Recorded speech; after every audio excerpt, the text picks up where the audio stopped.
هارون چې دی هغه د موسی علیه السلام بعض علما فرمایي د اکا زوی د اکا زوی و ډېر مال و دولت یې درلودی نو دا یې غوښت چې دا د موسی علیه السلام چې کوم راج دی دا ور ختم کړم نو بیا به ترتیب یې جوړوي چې یو رقم دا موسی علیه السلام بدنامه کړي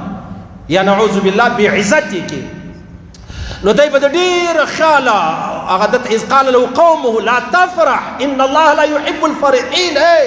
ګوره تکبر مه کوه لویې مه کوه سر پاوه منسه الله پاک داسې خلک نه خوښوي چې څوک د کبر لوی کوي سر یې پاوا نیولی داسې به نه کوې وعباد الرحمن الذین یمشون علی الارض هونا د الله نیک بندګان هغه دي چې پر لارې روان دي په ډېر ښه انداز چې کم څوک شاته را روان دي هغو ته تکلیف نه ورکوي چې کم مخ ته روان دي هغو ته تکلیف نه ورکوي درمیانه چال باندې روان دی لکه کله کله پر روډ باندې یو سړی ډېر هغه د فرعون د ابوجهل زامن دي د قارون زامن دي وروره موټر یې هغه د 120 د یو سل شل په رفتار کې چې کم روډ کې سړک معلوم دی دی په هغه کې په 50 کې روان دي قرار خپل موزیک یې لګولی دی موبایل یې په لاس کې دی ارن ورکا لیټ ورکا بتې ورکا لاره نه درکوي صحیح سلو داسې به دا قارون هم روان هېڅ چاته به یې نه کتل هېڅ چاته یو ورځ یې سوچ وکړي چې دا موسی علیه السلام ډېر تنګېده کوي موسی علیه السلام ورته ته به زکات راوړي اول زکات د چیش راوړم زما روپۍ دي زما مال دي زما دولت دی زکات د چیش درکمه خو خیر دی یو ورځ راولاړ سلو چې بل له کم نه کېږي قرار یوې زنانې ته وویلې چې زه دونه روپۍ درکوم ته خالي راولاړه سه پر موسی علیه السلام باندې تور ولګوه بد ورباندې ووایه چې نعوذ بالله ده له ما سره څه چې دي هغه کړي دي شجرة پر دواړو سترګو قرار قارون رالی موسی علیه السلام ته ویل دا خلک راجمع کړه دا ته چې کم وایې څه دعوه لرې هغه موږ ته بیان کړه موسی علیه السلام غږ وکړي سر راټول سئ چې راټول سولو بیا دا وویل چې الله واحد لا شریک ذات دی زه د الله پاک نبی یم داسې مطلب غلا به نه کوو د غلا دا ګناه ده د هغه رقم د قتل دا ګناه ده د بدکارۍ دا ګناه ده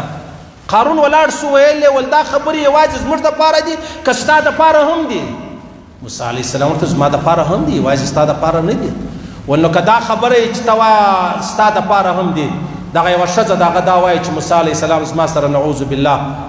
څنګه حرکت وکړي موسی علیه السلام ته یې راوباړه پر دواړو سترګو کومه ده ښځه حال یې ورکوي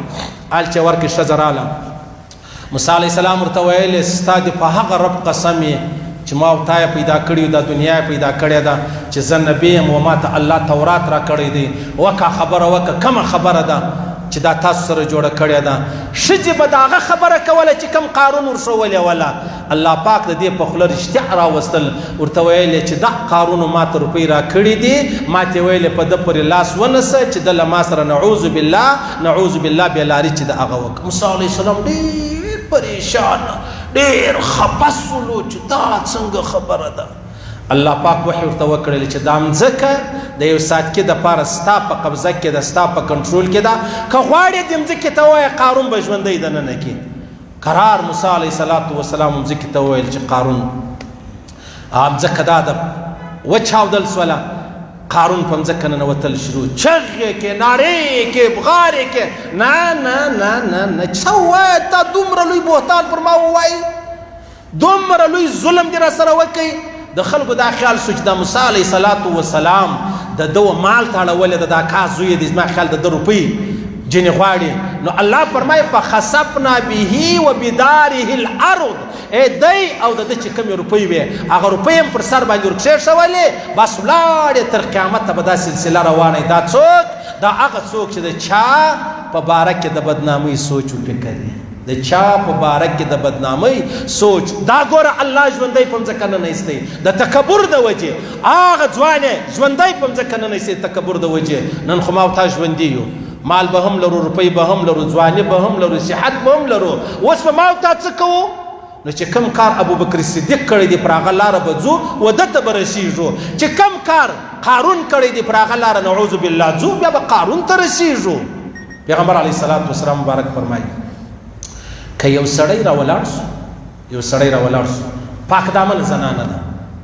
نیکه زنانه ده د کور دپاره مجبوره ده